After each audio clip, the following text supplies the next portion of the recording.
Je suis tombé sur cette news en regardant F de souche. C'est un article qui a été sorti sur la Dépêche, je crois. Et ça se passe à Montauban. Un migrant marocain, comme vous pouvez le lire, s'est attaqué à une femme enceinte pour lui voler, il semblerait, son portable. Elle était dans sa voiture et il est rentré, en tout cas la moitié de son corps.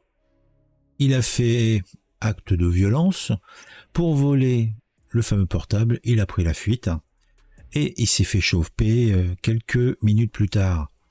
Un fait divers somme toute assez banal, trop banal peut-être, mais là encore, on se pose des questions sur le traitement de la justice et sur l'absence totale de prise en compte des victimes.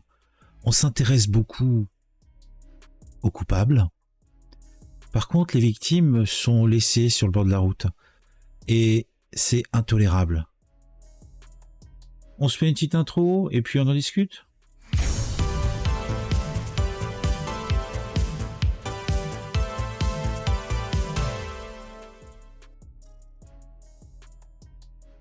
Montauban dans le 82, un migrant marocain attaque une femme enceinte qui a mené son petit garçon de 6 ans aux urgences.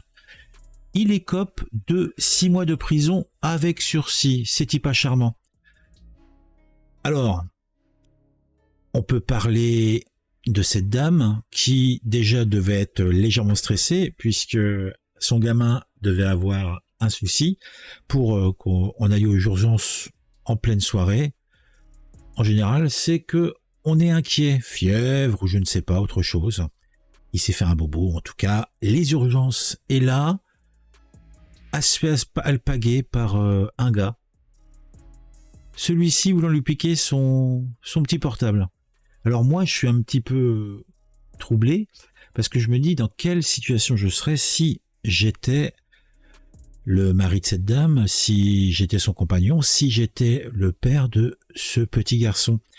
Est-ce que j'accepterais avec joie et bonheur que mon gamin soit traumatisé, que ma femme ne veuille plus sortir de chez elle, et que la personne qui est responsable de cette agression se prend que du sursis? Déjà. Après, je me poserai d'autres questions. Mais déjà, je me dirais, est-ce que la justice fait son travail? J'en ai pas l'impression. Et ça m'embête.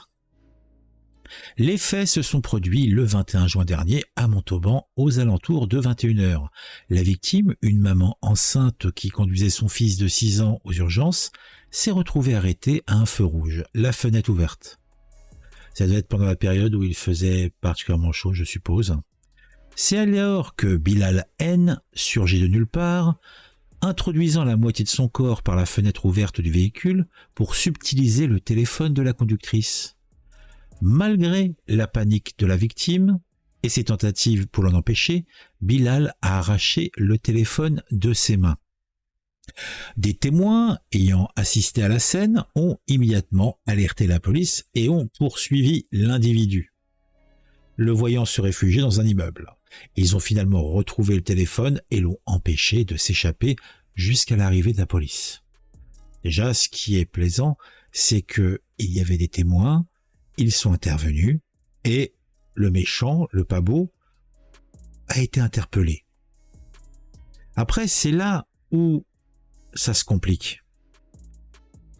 La victime a été profondément choquée, ayant eu besoin de 3 jours d'arrêt de travail en raison d'un syndrome anxieux. Tu m'étonnes. T'es une mère, t'as ton gamin dans la voiture, tu sais pas ce qui peut se passer. Déjà, c'est hyper angoissant. Tu sais que ton gamin, il va être traumatisé. En plus, t'es enceinte. T'as plein de scènes qui se passent dans ta tête. C'est l'horreur, c'est l'épouvante, quoi. Quant à son fils de 6 ans, il a perdu le sommeil et nécessitera probablement un suivi psychologique pour faire face au traumatisme. Donc espérons qu'il oubliera. Mais comme je vous le disais, tout ça fait mal au cœur.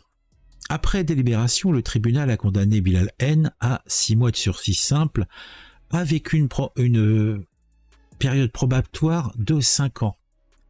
Alors déjà, en préambule, on nous dit que Bilal N est un migrant marocain. Donc, je me pose la question, est-ce que nous avons nécessité de garder sur notre territoire un individu qui est manifestement un repris de justesse, voire un repris de justice, qui a fait au moins un acte délictueux, et je pense que ce n'était pas son coup d'essai.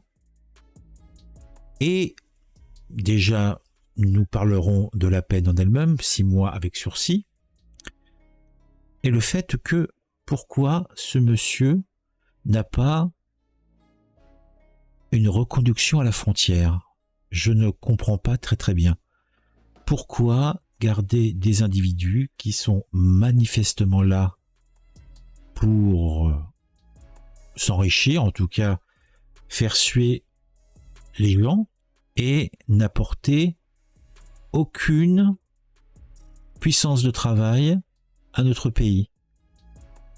Je ne comprends pas. Je suis vraiment très embêté parce que là, je ne comprends pas pourquoi ce monsieur est encore sur notre territoire.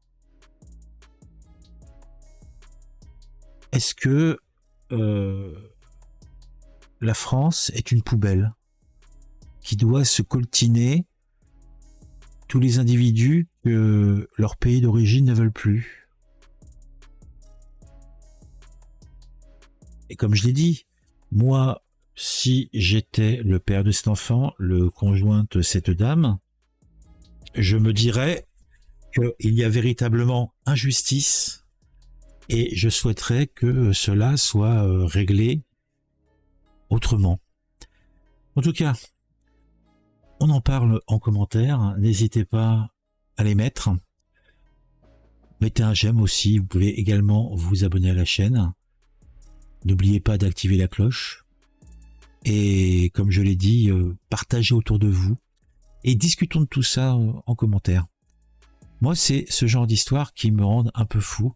Et plus nous avançons, plus je me dis que on est dans un pays de frappadingue. À très vite.